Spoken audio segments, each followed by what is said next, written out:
आप सभी को नमस्कार बंधुओं। कैसे हैं आप लोग बताइएगा। हम लोग आपका अगला लेक्चर पढ़ने वाले हैं यूजीसी नेट का और पेपर वन हम लोगों का चल रहा है। इससे पहले के लेक्चर में जो हम लोगों ने पढ़ा है, और देखिए आप लोग शेयर करते रहिए। सब्सक्राइब अब होना बंद हो गए हैं, आप लोग शेयर नहीं कर रहे हैं वीडियो, ये सबसे बड़ी दिक्कत है ना। करिए भाई और पढ़िए, आपको बहुत मेहनत से पढ़ा रहा हूँ समय निकाल के। देखो, शिक्षण प्रभावक तत्वों की हम लोग चर्चा कर रहे हैं। यहाँ हम लोगों ने शिक्षण प्रभाव की यानी कि टीचिंग जो मैं पढ़ा रहा हूँ और आप लोग लर्निंग जो पढ़ रहे हैं सीख रहे हैं, इसको प्रभावित करने वाले कई सारे कारक होते हैं। शिक्षक होता है, सहायक सामग्री होती है, संस्थागत सुविधाएं होती हैं और शैक्षिक वातावरण होता है। इसमें से मैंने आपको शिक्षक के बारे में पढ़ाना स्टार्ट किया था कि शिक्षक में कौन कौन से गुण होने चाहिए जो आपका शिक्षक है। उसी में जब मैंने आगे ये देखा था, तो इसको पढ़ाते पढ़ाते कुछ चीजों को हम लोगों ने यहाँ समझ लिया था, उसके आगे आज हम लोग समझेंगे। और हम लोग जो अभी तक पहुंच चुके थे इसमें वो बताते हैं आपको। एक मिनट। मूल्य परक दृष्टिकोण, ठीक है। नेतृत्व क्षमता, छठवें नंबर के पॉइंट तक हम लोगों ने पिछले लेक्चर में पढ़ा था। आप लोग इसके पिछले बार वाला जस्ट लेक्चर देखेंगे। लेक्चर क्रमांक जहां तक है 16 नंबर का लेक्चर है, ये आपका 17वें नंबर का लेक्चर होगा, तो उसी को मैंने पढ़ाया था। अब हम लोगों को यहाँ से पढ़ना था कि तकनीकी ज्ञान। देखिए एक बार हम लोग थोड़ा सा रिवीजन भी कर लेते हैं एक सेकंड में।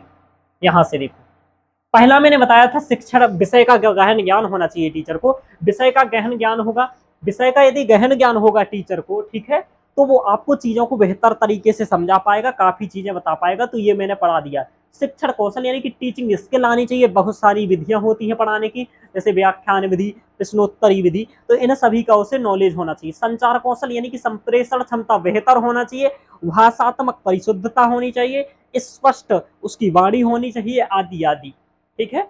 मूल्य परक दृष्टिकोण के वो मूल्य परक शिक्षा भी दे, ये खुद भी मूल्यों का क्या करे परिचय दे। जैसे मैं हूं, मैं अपना मैंने कहा मैं आपको पढ़ाऊंगा तो पढ़ा रहा हूँ, प्रतिदिन आपको लेक्चर दे रहा हूँ। यही बात यहाँ पर आया था कि शिक्षक समर्पण आय वादों का पालन करे, तो वो सब मैं आपके लिए कर रहा हूँ, ये बात ध्यान रखिएगा। धैर्य और सहनशीलता, धैर्य और सहनशीलता होनी चाहिए एक टीचर में। तो धैर्य पूर्वक देखिए मैं भी कार्य कर रहा हूँ आपके लिए, सहनशील भी हूँ, तो आप लोग भी बनेंगे, ऐसा शिक्षा दे रहे हैं। यहाँ पर नेतृत्व क्वालिटी होनी चाहिए, लीडरशिप क्षमता आनी चाहिए कि कहीं कोई समस्या आ रही है तो लीडरशिप। लीडरशिप का तो उदाहरण आप अभी देख सकते हैं कि एसएससी का प्रोटेस्ट चला और टीचर कैसे लीडर बन करके आप लोगों के मैटर को लेकर के आगे चल रहे हैं। तो आप लोगों को भी टीचर लेना है तो बच्चों के हितों को ध्यान रखना है और बच्चों के हितों के लिए सदैव समर्थन में रहना है। यदि राजनेताओं से भी भिड़ना पड़े तो भिड़े। कारण क्या है कि हाँ, लड़कर लेंगे पाकिस्तान, यानी कि लड़कर लेंगे अपना हक, ये वाली बात है यहाँ पर। तो यहाँ आपको 7वें नंबर की बात करनी है। कुछ लोग कहेंगे पाकिस्तान कहाँ से आ गया, तो आता रहता है पाकिस्तान तो अपना, है ना। चलिए देखिए, अब यहाँ पर हम लोगों को जो पढ़ना है ध्यान रखिए, 7वां क्या होना चाहिए। टीचर को आज के जमाने का 21वीं सदी का यदि टीचर है आपका, तो 21वीं सदी के टीचर की ये आवश्यक विशेषता बन गई है कि तकनीकी ज्ञान हो, टेक्नोलॉजिकल कॉम्पिटेंसी उसके आनी चाहिए। कारण यह कि तकनीकी ज्ञान इसलिए आवश्यक हो गया। अब जैसे मैं चला रहा हूँ, डिजिटल बोर्ड चला रहा हूँ, कुछ हो गया है, ये मिल मिला रहा है, इधर कुछ हो रहा है, एजू एआई लिखा है, एआई का प्रयोग करने को, तो काफी सारी चीजें दे रहे हैं जो क्या कर रहे हैं, पढ़ाने की जटिलतम चीजों को सरलतम कर सकता है। दूसरा, काफी चीजों को मतलब बहुत सारा कंटेंट हम थोड़े समय में प्रोवाइड कर सकते हैं। नोट्स पीपीटी बहुत जल्दी बना सकते हैं यदि टेक्नोलॉजी का प्रयोग करना आता है। टाइपिंग जल्दी कर सकते हैं चीजें। तो इस सब में क्या होता है कि ये तकनीकी नॉलेज काम करता है। जैसे आज के डिजिटल युग में शिक्षक को स्मार्ट बोर्ड, देखो सबसे बड़ी बात आ गया ना स्मार्ट बोर्ड वाला। अभी सर के पास स्मार्ट बोर्ड नहीं था, तो सर अकेले स्मार्ट थे ना, बढ़िया चश्मा लगाते थे, हालांकि सर स्मार्ट नहीं है, मजाक कर रहा हूँ। तो सर केवल स्मार्ट थे लेकिन स्मार्ट बोर्ड नहीं था, तो मजा नहीं आ रहा था लकड़ी के बोर्ड पर। तो सर को क्या आप लोगों ने स्मार्ट बोर्ड दिला दिया, या फिर प्रोजेक्टर आप लोग दे। ऑनलाइन टूल्स आपको आने चाहिए, एल एम सी है ना, आदि का प्रयोग आना चाहिए। अब आप लोग इस एलएमसी से क्वेश्चंस बार बार यूजीसी ने पूछा है। अब आप लोग मुझे बताइएगा एलएमसी क्या होता है, कमेंट में एक व्यक्ति आप सर्च करके बताइएगा एलएमसी क्या होता है, ठीक है। एलएमसी आपके पेपर में पीवाईक्यूज में आया है, अभी आपको पीवाईक्यू कराऊंगा, उसमें डिटेल्स में मैं भी समझाऊंगा। लेकिन आप मुझे बताइएगा एलएमसी क्या होता है, एलएमसी का प्रयोग क्या होता है। एक ये आपकी यूजीसी में डायरेक्ट इससे क्वेश्चंस भी आया है, ध्यान रखना। और अभी मैं कराऊंगा अभी इसको, इसलिए अभी नहीं पढ़ा रहा हूँ।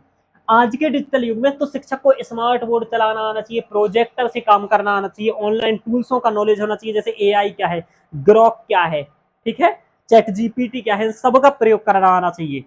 उदाहरण जैसे गूगल क्लासरूम, अभी गूगल क्लासरूम है, पीपीटी बनाना आना चाहिए, है ना। यूट्यूब वीडियोज का प्रयोग करके शिक्षण को रोचक बना सकता है। जैसे क्लास में पढ़ा रहे हो आप, किसी टीचर की अच्छी वीडियो दिखी तो उसको दिखा दो आप, जैसे मैं यहाँ पर दिखा सकता हूँ, अपने वीडियो दिखा सकता हूँ। तो ये सब काम करना टीचर को आना चाहिए, क्योंकि तकनीकी से क्या करते हैं और सहज हो जाता है, रोचक बन जाता है, और हमारा माइंड वो चीजें जो देखता है वो ज्यादा याद करता है। तो प्रयास करना चाहिए टीचरों को कि हम दिखा करके चीजों को पढ़ाएं तो अच्छा रहेगा। चलिए, अब यहाँ है अनुशासन की प्रक्रिया, अनुशासन प्रियता यानी डिसिप्लिन, ये बहुत इंपॉर्टेंट है। अभी एक लड़के वो कह रहे थे कि आपका आईएएस में सिलेक्शन कैसे हुआ, तो उसने कहा मेरे आईएएस में सिलेक्शन होने का सबसे बड़ा कारण है मैं अपने आप को क्या रखा, डिसिप्लिन में रखा। मैंने अपने आप को डिसिप्लिन में रखा, यानी अनुशासन में। बोले अनुशासन में कैसे रखा आपने, तो बोल रहे हैं कि अनुशासन में इसलिए रखा चूंकि मेरे पिताजी पुलिस में हैं, और पुलिस में है तो वो जाते हैं तो उनका अनुशासन है कि कब जाना है कब आना, एकदम अनुशासन टाइम से काम है। तो बोले इसलिए, यानी कि शिक्षक स्वयं अनुशासित होगा तो ही छात्रों को अनुशासन आएगा। यानी कि टीचर ही ऐसे घूम रहा है, 13 साल तक बाल नहीं कटा रहा है ना, कुछ भी कपड़े पहन के क्लास में आ जा रहा है, तो अनुशासन कहाँ से आएगा। देखो ये कह रहा है, खुद कह रहा है कि समय का पालन करे टीचर, सबसे पहले उचित ड्रेस पहने, ड्रेसिंग सेंस से विद्यार्थियों को लगता है कि ठीक है टीचर। अब आप सोचो मुझे घर में भी घड़ी पहनने की क्या आवश्यकता है ना।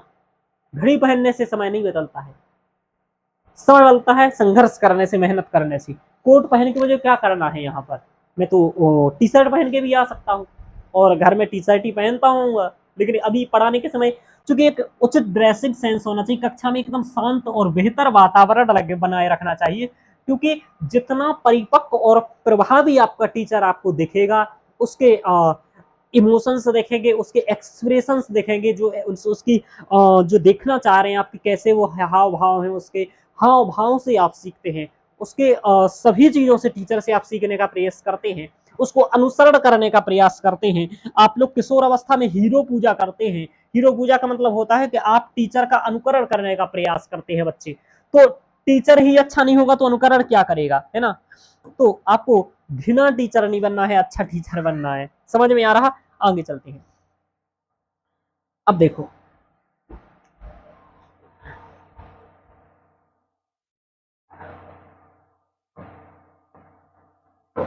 अब प्रेरणा की क्षमता आपके अंदर होनी चाहिए। प्रेरणा की क्षमता यानी कि टीचर आप बने तो प्रेरणा की क्षमता हो, कैसे, अब देखो यहाँ पर प्रेरणा की क्षमता मतलब होती है प्रेरणा देने की क्षमता, यानी मोटिवेट करना आना चाहिए। क्योंकि मोटिवेट करेंगे आप, विद्यार्थियों को अपने मोटिवेट रखेंगे तो क्या होगा, छात्र पढ़ेंगे आगे, क्योंकि उन्हें उसी की जरूरत है। किताबें हैं आज के समय में, सबके पास गूगल है, चैट जीपीटी है, यूट्यूब है, चीजें पढ़ सकता है। लेकिन चूंकि डायरेक्ट आपका टीचर से संवाद रहे, जैसे मैं जो भी लाइव क्लास देता हूँ उसमें प्रयास करता हूँ कि लाइव मीटिंग करूं और विद्यार्थी से पर्सनल संपर्क रखूं। इसका सीधा होता है कि हमारा कम से कम 7 दिन में एक दिन विद्यार्थी से संवाद हो जाए, और संवाद होने के माध्यम से वो अपनी समस्या पूछ सके, व्यवहारिक जो समस्या अध्ययन में आ रही हैं, और वो समस्याएं पूछे, मैं उनका यथोचित समाधान भी प्रदान कर पाऊं। इसलिए मैं चाहे वो यूपीएससी का बैच पढ़ा रहा हूँ, चाहे वो यूजीसी नेट संस्कृत का बैच पढ़ा रहा हूँ, मैं उससे क्या करता हूँ, संवाद करने का प्रयास करता हूँ। आप लोगों से भी लाइव क्लास जब यूट्यूब पर मैं लेता हूँ पीवाईक्यूज कराने के लिए, यूजीसी नेट पेपर 1 वालों के लिए, वहां भी संवाद करने का प्रयास करता हूँ। क्योंकि संवाद से क्या होते हैं, आपको मैं मोटिवेट कर पाता हूँ, व्यवहारिक समस्याएं समझ पाता हूँ। जैसे आप देखेंगे अधिकतर आप अवध ओझा सर की वीडियो जब देखेंगे तो पढ़ाने से ज्यादा मोटिवेट करते रहते हैं, ध्यान करो, योग करो, इंद्रियों पर संयम करो। सही बात है, आज इसी की जरूरत है ज्यादा, कि आप स्वयं पर अनुशासन करें, स्वयं को समझें, अपनी क्षमताओं को समझें, अपनी शक्ति को बढ़ाएं, आदि आदि काम करना चाहिए। तो शिक्षक छात्रों में आत्मविश्वास को बढ़ावा दे, उत्साह उनके अंदर पैदा करे, सीखने की इच्छा जिज्ञासा पैदा करे। कहा गया है कि सिद्धावान लभते ज्ञानम, तो श्रद्धा उनके अंदर पैदा करे ज्ञान के प्रति, और सकारात्मक दृष्टिकोण भी उनका उत्पन्न करने में सहयोग करे। अब ये तो एक छात्र जो पढ़ाई में कमजोर है उसे प्रोत्साहित करके धीरे धीरे सुधार की ओर आगे बढ़ाए। भाई कोई बात नहीं, धीरे धीरे सीख जाओगे, मैं भी इसी तरीके से था, मुझे भी ये सब चीजें नहीं आती थी, बचपन से किसी को कुछ नहीं आता है, आदि आदि। तो प्रेरणा देने की क्षमता होनी चाहिए, यानी कि आप बच्चों को निरंतर मोटिवेट रखेंगे। क्योंकि एक ऐसा समय, आज किसी विद्यार्थी का मेरे पास वो आ रहा था कि सर बहुत बेरोजगारी का जमाना चल रहा है और मैं किस करियर में जाऊं, मैं यूपी पीसीएस की तैयारी करूं या फिर यूजीसी नेट की तैयारी की ओर आगे बढ़ाऊं। और बोला, फिर अगले ही क्षण उसका दूसरा सवाल था कि भाई अब मैं इन दोनों की करूं या फिर मैं सर, और इनमें भी तो नौकरी नहीं लग रही है, तो क्या मैं यूट्यूब को करियर बना सकता हूँ, वाईटी को करियर बना सकता हूँ? क्योंकि आजकल कई सारे टीचर वाईटी पर पढ़ा रहे हैं, मैं ही पढ़ा रहा हूँ, तो वाईटी को करियर बना सकता हूँ। तो मैं कहूंगा, मैंने कहा भाई वाईटी पर चमत्कार को नमस्कार होता है, जिसका सिलेक्शन वो उस पर काम करेगा उसका ही नमस्कार माना जाएगा। जैसे मेरा जेआरएफ क्वालिफाई हो गया, अब विद्यार्थी पढ़ रहे हैं, क्यों? क्योंकि उन्हें लग रहा है कि सिलेक्शन हो गया है। जब तक सिलेक्शन नहीं होगा तो यूट्यूब पर भी आप सक्सेस बहुत कम ही होगी। हाँ, आप लोग कह सकते हैं कुछ टीचर तो बिना ऐसे कुछ पेपर निकाले भी प्रसिद्ध हो गए, तो वो समय से ही आ गए थे, ठीक है, जब कोई नहीं था, कंपटीशन नहीं था। अब यहाँ पर भी कंपटीशन हो गया है, यूट्यूब पर भी, ध्यान रखिएगा। तो वाईटी यानी कि आप जहां भी जाना चाहें जाएं, पर अपनी चीजों को, क्षमताओं को ध्यान रखें। तो यानी कि ऐसी समस्याएं आती हैं विद्यार्थी के दिमाग में, तो टीचर को ये क्वेश्चनों का सवाल देना चाहिए। तो मैं आराम से मैसेज जो मुझे करता है व्हाट्सएप पर, उसी के मैं उत्तर देता हूँ। कॉल करता है तो मैं ब्लॉक कर देता हूँ। कॉल मत करिएगा, कारण क्या है, मैं अकेला हूँ, फोन पर मुझे कम से कम 100 कॉल आते हैं। अब मैं क्या करूंगा, इतने विद्यार्थी कुछ कोई भी उठा के लगा दिया, तो कोई कॉल मत करिएगा, मैं लगभग का कॉल नहीं उठाता हूँ। और इसलिए कॉल का सदुपयोग करें, मैं कॉल उठाऊं इसलिए वही कॉल करें जब इंपॉर्टेंट हो। आप व्हाट्सएप मैसेज डालिए मुझे, जो भी आपका रिप्लाई जरूर आएगा। चलिए, शिक्षार्थी केंद्र दृष्टिकोण, यानी कि लर्निंग सेंटर्ड एटीट्यूड होना चाहिए आपका, कि लर्नर यानी शिक्षार्थी, अधिगम करता जो सीखने वाला है, उसके अकॉर्डिंग आपका क्या करें, पढ़ाएं। यानी कि छात्रों की आवश्यकता और रुचियों और क्षमताओं के अनुसार शिक्षण कराना चाहिए। ऐसा नहीं कि एक विद्यार्थी 45 मिनट की, जैसे यूपीएससी वाले, वैसे आप ट्यूशन में पढ़ते, स्कूल में पढ़ते, तो 45 मिनट का 1 घंटा होता है, फिर आपको गैप दिए, दूसरा टीचर आता है, दूसरा विषय पढ़ाया जाता है। वहीं यूपीएससी के आप बैच पढ़ोगे तो वहाँ 3-3 घंटे की क्लासेस चल रही हैं, कोई तो 3.5 घंटे की क्लास चल रही हो। ऐसा नहीं है कि रेगुलर चल रही है साल भर तक, कारण कि उनके अंदर प्रेशर झेलने की क्षमता पैदा कर दिया है, इनका एग्जाम ही ऐसा है। तो ये होता है कि छात्रों की आवश्यकताओं के अनुसार, उनकी रुचि के अनुसार, उनकी क्षमताओं के अनुसार हमें पढ़ाना है, यानी कि शिक्षार्थी केंद्रित दृष्टिकोण नहीं। यानी कि आपको ये सोचना है बच्चे को कैसे समझ में आएगा, बच्चों को कैसे में मजा आएगा, वो सोचना है। ये नहीं सोचना है कि मुझे कैसे पढ़ाने में मजा आएगा। समझ में आ रहा? तो ये ध्यान रखना है कि बच्चों को कैसे मजा आ रहा है, उसको ध्यान रख करके पढ़ाना है। आगे चलते हैं, 1 मिनट, उसी में अभी कुछ बचा था क्या? हाँ, हो गया, आगे चलते हैं। अब देखो, समस्या समाधान,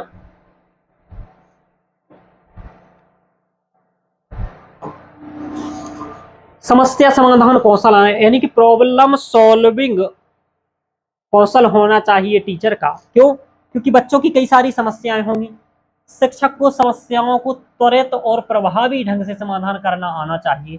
जब मैं लाइव क्लास कराता हूं तो कई विद्यार्थी तुरंत क्वेश्चंस पूछते हैं, तो उनका क्या उसका आंसर होगा वो बताना आना चाहिए। डाउट होते हैं कई सारे, तो डाउट का समाधान करना आना चाहिए। यानी कि समस्या समाधान कौशल बहुत ज्यादा जरूरी है शिक्षक को। उदाहरण, यदि कक्षा में तकनीकी समस्या आ जाए तो उसका विकल्प तुरंत क्या खोजें। जैसे अभी यहाँ पर ही कोई समस्या आ जाए तो क्या खोलें, कई सारी आ जाती है। जब मैं पीपीटी इधर उधर कर रहा होता हूँ तो मुझे भी अभी भी यहाँ आ जाती है, क्योंकि मेरा इस पर बहुत ज्यादा अनुभव नहीं है अभी। 1-2 महीने का ही, एक महीना शायद हो गया हो, मालूम नहीं। तो 1 महीने का ही अभी मुझे अनुभव है डिजिटल पैनल पर पढ़ाने का।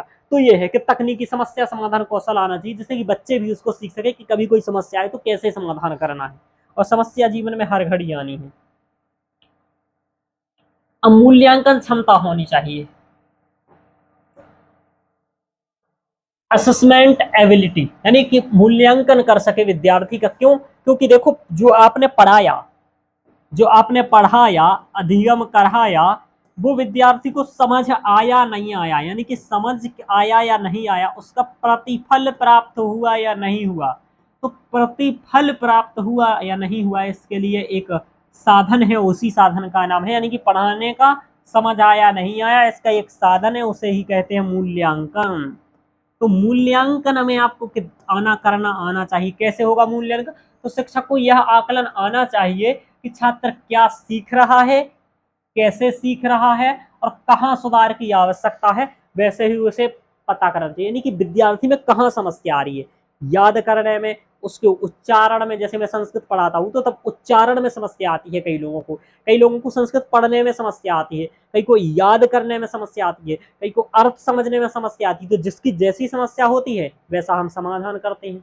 यथा योग्यम तथा कुरु आदि आदि। उदाहरण, समय समय पर क्विज कराते रहें, मौखिक परीक्षा भी कराते रहें, प्रोजेक्ट आदि के माध्यम से भी हम उसकी बात कराएं। यानी कि जितने भी तरीके से मूल्यांकन है, आपको भी मूल्यांकन भी पढ़ना है तो मूल्यांकन कराना आना चाहिए। आगे चलते हैं। आगे देखो, विद्यार्थी टीचर के को क्या और भी क्या टीचर के अंतर्गत गुण होने चाहिए, ध्यान रखो। अन्वेषणशीलता एवं नवीनता, अन्वेषणशीलता एवं नवीनता आनी चाहिए।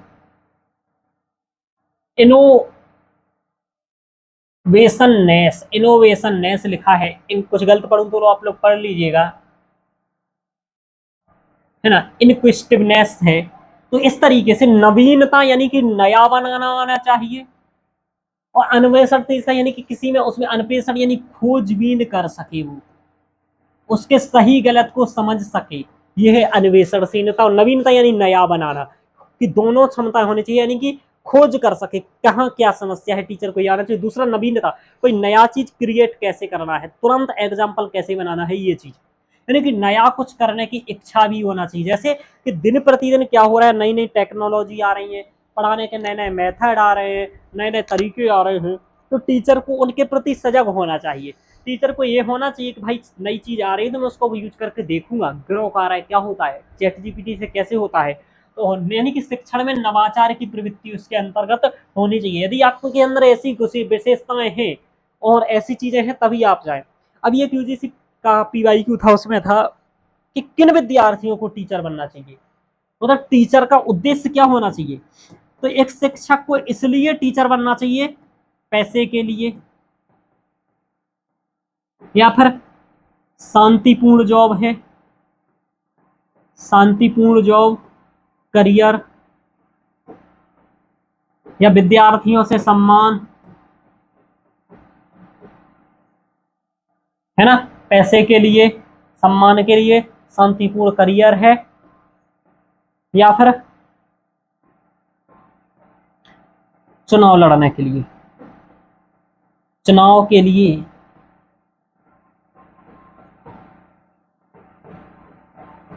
छात्रों को एकत्रित करना।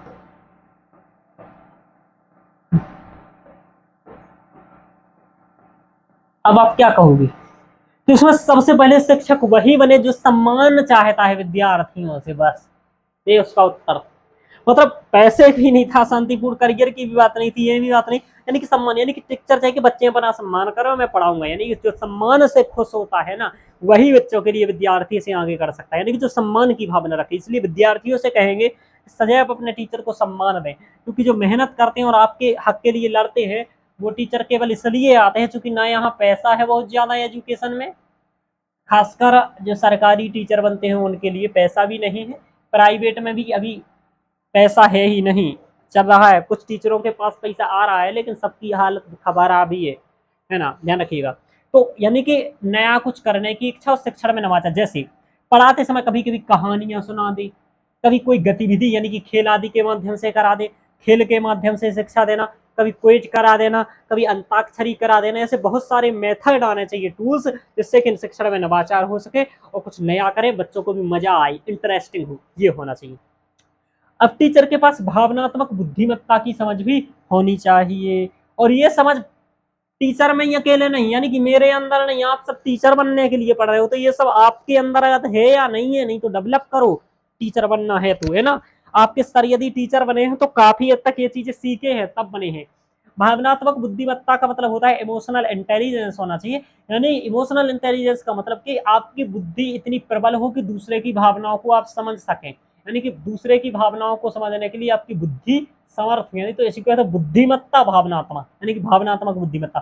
किसी के आप इमोशन को समझ सके कि उसके क्या इमोशन है, क्या भाव है, यानी कि छात्रों के भावात्मक स्तर को समझ सके, उनके प्रति सहानुभूति रख सके, उनके से संतुलित व्यवहार कर सके। यूजीसी का भी एक क्वेश्चन आएगा, इसी यूनिट का क्वेश्चन होगा। उसमें कह रहा है कि एक विद्यार्थी है, उसकी किसी कारणवश उसके माताजी की मृत्यु हो गई है, ठीक है, और उसकी माताजी की मृत्यु हो गई है। अब वो विद्यार्थी परेशान है आगे, तो उसको आप कैसे गाइड करेंगे?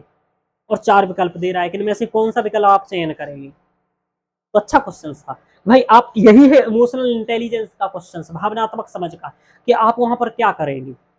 उसको पर्सनल समय देंगे, उसको आप सभी बच्चों से कहेंगे कि आप लोग इसके साथ ऐसा हो गया इसलिए आप इसके साथ सहानुभूति रखें, ये कहेंगे। ऐसे 4-5 विकल्प है, अभी पीवाईक्यू कराऊंगा इसी टॉपिक से, तो आपको मजा आएगा, ये सब आपको दिखेगा, ध्यान रखिएगा। तो भावनात्मक बुद्धिमत्ता से क्वेश्चन, यानी कि उदाहरण समझ लो, यहाँ पर उदाहरण भी आपके लिए लिखे। कोई छात्र उदास है तो शिक्षक उसे अलग से समझाए और बात करे कि क्या हो गया बेटा, इधर आओ, ठीक है।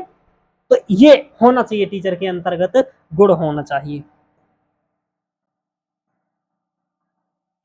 कि वो भावनात्मक बुद्धिमत्ता को भी समझे। आगे देखो, एक पॉइंट और है आपका ये, कि समाज और संस्कृति की समझ होनी चाहिए। इसकी समाज और संस्कृति की समझ हो, टीचर को समाज की समझ होना चाहिए, उसके संस्कृति, संस्कृति के अंतर्गत आता है रहन सहन, पारिवारिक पृष्ठभूमि, व्यवहार आदि ये सब चीजें। तो समाज और संस्कृति की समझ हो उसे, कि विविध सामाजिक पारिवारिकों की पृष्ठभूमि कैसी है। संस्कृति सबकी अलग अलग होती है। संस्कृति का मतलब होता है जैसे आदिवासी संस्कृति, आदिवासियों का अपने खाने की पद्धति है, रहने की पद्धति है, पहनने की पद्धति है, और सभी की अपनी अपनी पद्धति है। तो उन सभी की पद्धतियों का सम्मान करें, सभी की पृष्ठभूमि को समझें, और उनकी पृष्ठभूमि के अकॉर्डिंग, पारिवारिक सामाजिक स्थिति के अकॉर्डिंग ही उन्हें क्या करें, और सांस्कृतिक विविधता के अकॉर्डिंग ही उनका सम्मान करें। सभी की पृष्ठभूमि का सम्मान करें। ऐसी हीन भावना नहीं कि अरे यार कहाँ से कैसे कपड़े पहन के आ जाता है, तुझे खाना भी नहीं आता है। क्योंकि जब मैं अब आपको बताऊं कॉलेज में रहता था, तब कई क्षेत्र के विद्यार्थी होते थे, उड़ीसा के होते थे, तो कोई चावल ऐसे खाते थे, कोई चावल ऐसे लेकर के खाते थे। मतलब चावल खाने के भी 5-7 तरीके मुझे आते हैं।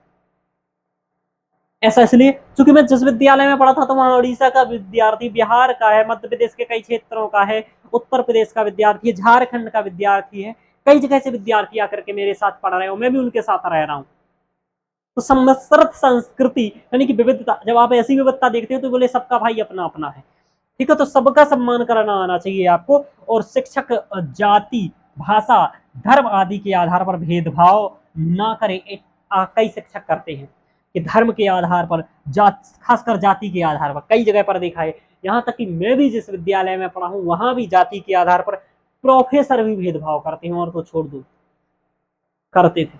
तो जाति आधारित, भाषा आधारित, शिक्षक आधारित भेदभाव नहीं होना चाहिए। पता नहीं कितने अनपढ़ होते हैं, ढोरगवार होते हैं, इनको इतना भी बुद्धि नहीं है कि शिक्षक है। तो आपको जाति के आधार पर, जैसे मैं किसी भी बच्चे का नाम जब लेता हूँ अपनी क्लास में, तो कभी भी मैं उस विद्यार्थी की जाति नहीं बोलता हूँ, ना मैं अपनी जाति बताता हूँ। तो शिक्षक, मेरी जाति शिक्षक है। शिक्षक मतलब पढ़ाना मेरा कर्तव्य है, और शिक्षक मेरी जाति है। ऐसे ही आपकी जाति लर्निंग यानी आपका विद्यार्थी जाति है, तो मेरे लिए शिक्षक विद्यार्थी का ही है। चलिए, तो शिक्षक, भाषा, धर्म आदि के आधार पर आपको भेदभाव नहीं करना है। ये इतनी आपको सांस्कृतिक समझ होनी चाहिए। ये जो आप लोगों ने पढ़े हैं, ये आपके टीचर के जो गुण होने चाहिए उनसे संबंधित आपने बातों को यहाँ पर समझा है। ये 15 ही पॉइंट थे आपके। अब शिक्षक की आयु, अब ये जो रेड से लिखे हैं, एक रेड कलर खतरे का निशान है ना। रेड कलर क्या है, खतरे का निशान है। अभी ये बात खान सर कहते थे कि रेड कलर खतरे का निशान है। अभी जब उनकी शादी हुई, तो रेड कलर के चक्कर में वो भी पड़े, तो बच्चे कमेंट कर रहे हैं सर आप भी खतरे में आ गए हैं अब। तो बच्चे गजब है। चलिए, तो शिक्षक की आयु यानी कि टीचिंग पर किस चीज का प्रभाव नहीं पड़ता है, शिक्षक की क्या आयु है इससे कोई फर्क नहीं पड़ता है। Age of teacher. आपको बताऊं, मुझे कई जगह पर इसीलिए शुरुआत में पढ़ने को विद्यार्थी हिचकिचाते थे कि सर आपकी एज कम लग रही है। एज से पढ़ोगे या ज्ञान से? मेरे लेक्चर देखो ना, मेरे आंसर देखो ना, आपको मालूम चल जाए। तो एज है ना, यानी कि जाति ना पूछो साधु की पूछ लीजिए ज्ञान। तो आपको क्या लेना देना है एज से, है ना। 8 साल के शंकराचार्य को भी चारों वेद आते थे। अष्ट वर्षे चतुर्वेदी, द्वादशे सर्वशास्त्रविद, षोडशो कृतवान भाष्य, है ना। 16 साल में उन्होंने भाष्य लिख दिया, है ना। द्वात्रिंशत मुनि रम्यगात, और 32 साल में वह मुनि बन गए, यानी संन्यास को।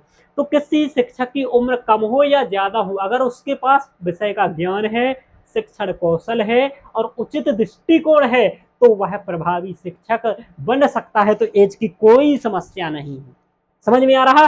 कोई भी बन सकता है। उदाहरण, एक 25 वर्षीय शिक्षक और एक 50 वर्षीय शिक्षक, दोनों अच्छे शिक्षक हो सकते हैं। यह आयु पर निर्भर नहीं करता है, ध्यान रखना। जैसे आपके सर 26 ईयर के शिक्षक तो हो सकते हैं, ऐसा नहीं है। 50-50 साल वाली यूपीएससी के टीचर ढंग से नहीं पढ़ा रहे हैं, ठीक है। और यहाँ तो ये वाली बात है कि शिक्षक की आयु कोई मैटर नहीं करती है। ये आपसे पूछा गया है कि ऐसे कौन से तत्व हैं शिक्षक से संबंधित जो अध्ययन को प्रभावित नहीं करते हैं, शिक्षण को प्रभावित नहीं करते हैं। तो शिक्षक की आयु प्रभावित नहीं करती है, किसी भी एज ग्रुप का हो, उसके पास शिक्षक कौशल होना चाहिए, विषय का नॉलेज होना चाहिए, पढ़ाना आना चाहिए। आगे देखो, शिक्षक की जाति या धर्म। अब कई लोग मेरे सर जाति बता दीजिए, आपका कंप्लीट नाम बता दीजिए, क्या लेना देना है आपको मेरी जाति से, मैं किस जाति का हूँ। टीचर की जाति दोगे, फिर देखोगे कि किसी विषय पर कुछ बोल रहा है तो आप उसकी जाति निकालोगे। आपके माइंड सेट में पहले से डिब्बे बने हैं, आपके माइंड सेट में पहले से 4 ज्ञान बसे हैं, बस आपको पता चलाना है कि किसका है, आपको उसमें उसको सेट कर देना है। पहले से मानसिक धारणा मत बनाओ आप लोग, जो तथ्य देखो उसका विश्लेषण करो और उसके आधार पर आप उसके बारे में विवेचन करो। तो ऐसा नहीं करना है आपको। शिक्षक की जाति का कोई फर्क नहीं पड़ता, उसके धार्मिक स्थिति का कोई फर्क नहीं पड़ता है, और वो किस सामाजिक वर्ग से है, एससी है, एसटी है, ओबीसी जनरल है, कोई फर्क नहीं पड़ता है। शिक्षक किस जाति, धर्म, भाषा या समुदाय से आता है, इसका शिक्षण प्रक्रिया पर कोई असर नहीं होता है, यदि वह निष्पक्ष है, सभी के विकास की बात करता है यानी समावेशी है, और मूल्य परक दृष्टिकोण है उसका, यानी कि सभी को अच्छी बातें सिखा जाता है। यह एक गैर शैक्षणिक कारक है, यानी कि शिक्षक की जाति, धर्म, आयु, लिंग का कोई अंतर नहीं पड़ता है। समझ में आया? आगे चलते हैं हम लोग। अब देखिए, शिक्षक की शारीरिक बनावट कैसी है।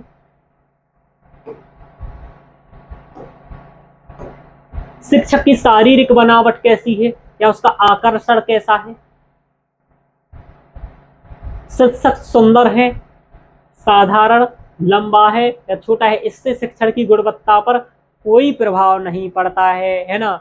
तो काला है बस देखिए आप, स्मार्ट मत देखिए कि सर स्मार्ट है या नहीं, ये शिक्षण लंबा है या छोटा है या मौना है, कैसा है। तो इस सबसे कोई फर्क नहीं पड़ता है, कैसा भी हो, आपको जो पढ़ा रहा है वो सरल तरीके से समझ आना चाहिए, ये सबसे महत्वपूर्ण है। महत्वपूर्ण उसका बोलने का तरीका और समझाने का क्षमता और व्यवहार, ये महत्वपूर्ण है, ठीक है।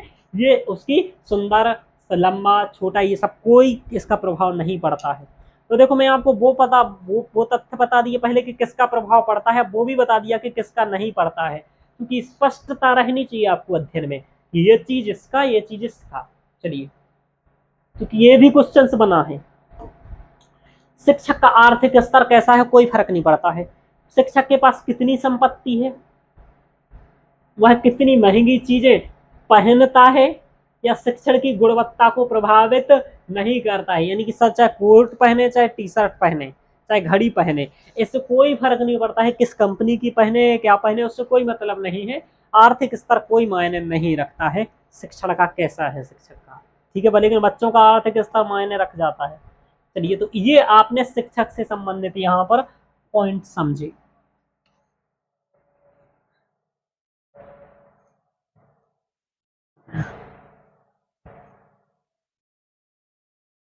हम्म। और भी है भाई यहाँ पर। हाँ, चलिए और भी थे भाई, अभी मुझे पता नहीं था। तो देखिए, शिक्षक का राजनीतिक झुकाव का भी कोई फर्क नहीं पड़ता है। शिक्षक किस राजनीतिक पार्टी को समर्थन करता है, इसका भी प्रभाव नहीं पड़ता है, यदि वो फालतू का अपना उसमें शिक्षण में नहीं लेता। यानी कि किसी की निजी राजनीतिक राय क्या है या जुड़ाव उसका किस पार्टी से है, उससे कोई प्रभावित नहीं करते, जब तक कि वह कक्षा में निष्पक्ष रहे। यानी कि सबसे जरूरी है आपका कक्षा में टीचर का निष्पक्ष रहना। ठीक है, आप किसी एक को नहीं, सबके लिए बराबर रहिए, निष्पक्ष रहिए, फिर आपकी कोई भी मान्यता हो, कोई भी धारणा हो, कोई धर्म हो, कुछ हो, कोई मतलब नहीं है। अब शिक्षक की वैवाहिक या पारिवारिक स्थिति का भी कोई ऐसा इफेक्ट नहीं पड़ता है ना।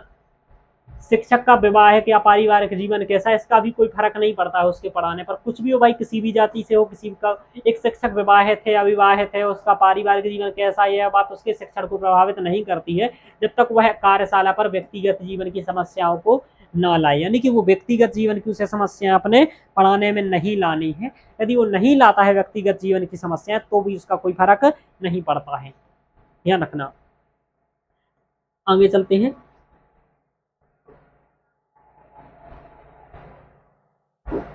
ये हो गया। हाँ, तो ऐसा मत समझो कि सर की शादी नहीं हुई तो अनुभव नहीं है ना, ऐसा मत समझ लेना आप लोग। तो यही बात ये बता रहा है आप लोगों को। शिक्षक के बारे में बातें चल रही हैं अभी सब। शिक्षक की मातृभाषा का कोई फर्क नहीं पड़ता है कि उसकी मातृभाषा कैसी है। ये रेड रेड बिंदु लगा है, इसका मतलब शिक्षक की मातृभाषा कुछ भी हो, यदि वह माध्यम भाषा है, जैसे हिंदी या अंग्रेजी में दक्ष है, तो शिक्षण प्रभावित नहीं होता है। जैसे मेरी जो भाषा है, वह मेरी भाषा बुंदेलखंडी है, ठीक है। और मेरी बुंदेलखंडी भाषा में चूंकि यहाँ पर अनुप्रयोग नहीं करता हूँ, तो उसका यहाँ प्रभाव नहीं है। यदि वो अपनी नहीं कर रहा है मातृ लैंग्वेज यूज, तो कोई फर्क नहीं पड़ता। जैसे मैं यहाँ हिंदी का अनुप्रयोग करने का प्रयास करता हूँ,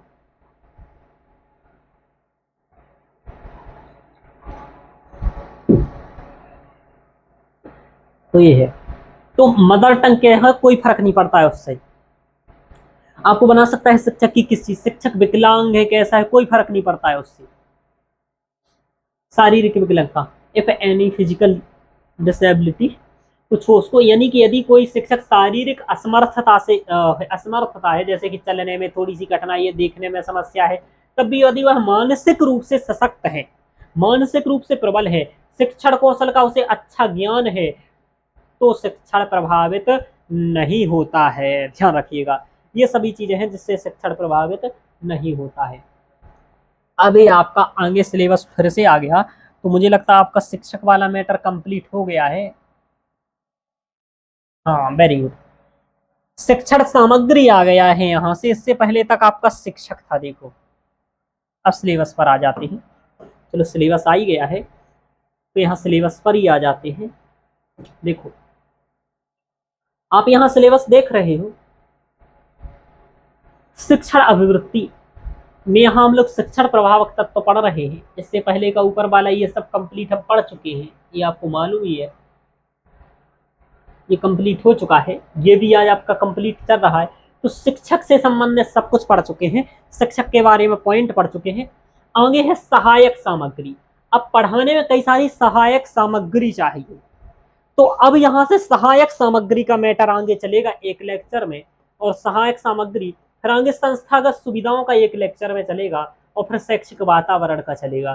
तो इसको हम लोग प्रभाव, हम चाहें तो एक ही लेक्चर में ये सब कुछ सरलता से करा सकते थे कि शॉर्ट में बता देते, ले पर मैं नहीं चाह रहा हूँ कि शॉर्ट में बताऊं। मैं चाह रहा हूँ कि एक बार अच्छे से पढ़ो आप लोग, चीजों को समझो, जिससे कि पीवाईक्यू आपके गलत ना हो। चूंकि अभी पीवाईक्यू कराएंगे फिर बनेंगे नहीं आप पर, तो कहोगे सर पढ़ाया नहीं ठीक से, इसलिए सब कुछ करो। तो आज की क्लास में हम लोग इतना ही रखेंगे, और इसके बाद हम लोग अगली क्लास में आपको जो यहाँ से आगे से पढ़ेंगे, वो होगा प्रभावी शिक्षण सामग्री की विशेषताएं। यानी कि शिक्षण सामग्री कैसी होनी चाहिए, इसके बारे में हम लोग आगे करेंगे कि सरल और बोधगम्य हो, संबंधित विषय वस्तु से जुड़ा हो, रुचिकर हो, उपलब्ध और सुलभ हो, विविधता हो उसमें, है ना, ये वैरायटी बेस्ड हो, आदि आदि। तो इसकी चर्चा हम लोग करेंगे। तो आज के लेक्चर में इतना ही। ओके मित्रों, धन्यवाद।